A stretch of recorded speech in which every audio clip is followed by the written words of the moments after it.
আসসালামু আলাইকুম। আমি মঞ্জুরুল সৌদি আরবের দাম্মামের মাজদি নামক অঞ্চলের এলাকা থেকে বলতেছি।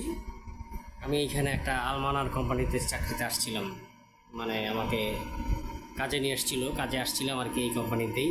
তো কোম্পানির দালাল যেভাবে আশ্বাস দিয়েছিল, যেভাবে বলেছিল আর কি কাজকাম হবে কিংবা কাজকাম করতে পারবো আর কি, কিংবা যে কাজটা আমাকে দেওয়ার কথা ছিল সেই কাজটা আসলে আমাকে আদৌ দেওয়া হয়নি। সেই কাজটা হবে কি না জানি না। আমাকে বলছিল সেটা একটা ইন্ডাস্ট্রিয়াল কোম্পানি, কিংবা এখানে হচ্ছে মানে বিল্ডার্স একটা কোম্পানি যেখানে বিল্ডিংয়ের কাজকাম হয় আর কি। তো এইখানে এসে দেখি এখানে আসলে বিল্ডিংয়ের কাজকাম তো কিছুই হয় না। এখানে কাজ হয় আপনার হচ্ছে আমাদের ঢাকা শহরে যে ওয়াসার কাজগুলো হয় না, যে পানি লাইনের কাজ করেন, পানি নিষ্কাশনের কাজ করেন, তারপর ওই যে আপনার নেটের লাইনের যে কাজগুলো করায় মাটির নিচ দিয়ে ওয়্যার টানার, তারপরে আপনার হচ্ছে ইলেকট্রিক্যাল ওয়্যার টানার। তো এই কাজগুলো বেসিক্যালি এখানে হয় আর কি, বুঝছেন। তা আমাকে বলছিল হচ্ছে এখানে হোম ইলেকট্রিক্যাল কাজ, মানে বিল্ডিংয়ের ইলেকট্রিক্যাল কাজ। তো এখানে নিয়ে আসার পরে দেখতেছিলাম যে না, আসলে এই দালালদের কথার কোনো দাম নেই। এটাতে আসলে মানে ঠিক নাই, এরা আসলে কি বলে কি করে এটা নিজেরাই জানে না। একটা লোক অনেক স্বপ্ন নিয়ে, অনেক আশা নিয়ে নিজের দেশ থেকে নিজের পরিবারের সবাইকে ছেড়ে ছুড়ে আপনার হচ্ছে বিদেশে পাড়ি জমায় 2 টাকা ইনকাম করার জন্য লাখ লাখ টাকা খরচ করে আসে। আমিও প্রায় আপনার 4.5 লাখ টাকা খরচ করে আসছি এখানে 2 টাকা কামাই করার জন্য। কিন্তু আমার স্বপ্নটা তো বাস্তবায়িত হচ্ছে না, স্বপ্নটা হয়তো রাস্তাতেই নষ্ট হয়ে যাচ্ছে, কিংবা স্বপ্নটা ভেঙে গেছে আমার এখানে আসার পরে। মনে করছিলাম যে এসি রুম দিবে, আপনার হচ্ছে গাড়িতে এসি করে যাব, গিয়ে আপনার হচ্ছে বিল্ডিংয়ে ঠান্ডার মধ্যে কাজ করব।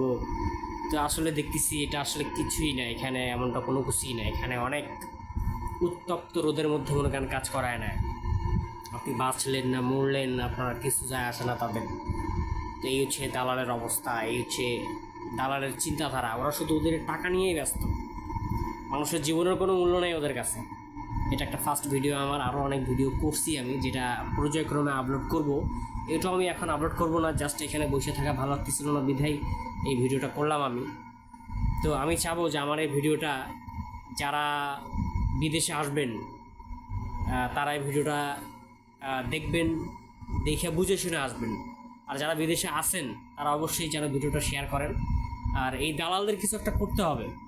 এই দালালদের যদি কিছু একটা না করা যায় তাহলে আমরা অনেক ক্ষতিগ্রস্ত হব। প্রতিদিন বাংলাদেশ থেকে অনেক ছেলেপেলে, অনেক লোক অনেক স্বপ্ন নিয়ে সৌদি আরব, দুবাই, ওমান, কাতার এগুলো জায়গাতে পাড়ি জমায় ইনকামের জন্য, পরিবারের সচ্ছলতার জন্য। কিন্তু এখানে আসা পরিস্থিতি দেখা যায় উল্টা। তখন দেখা যায় তারা বাংলাদেশেই ভালো ছিল, এখানে আসার পরে তাদের স্বপ্নটা ভেঙে চুরে চুরমার হয়ে যায়। যার জলচন্দ্র প্রমাণ আমি একজন। আমি পর্যায়ক্রমে প্রত্যেকটা জায়গারই ভিডিও করে করে রাখছি যে আমাকে কী কী কাজগুলো করানো হয়েছে, কী কী কাজগুলো দেওয়া হয়েছে।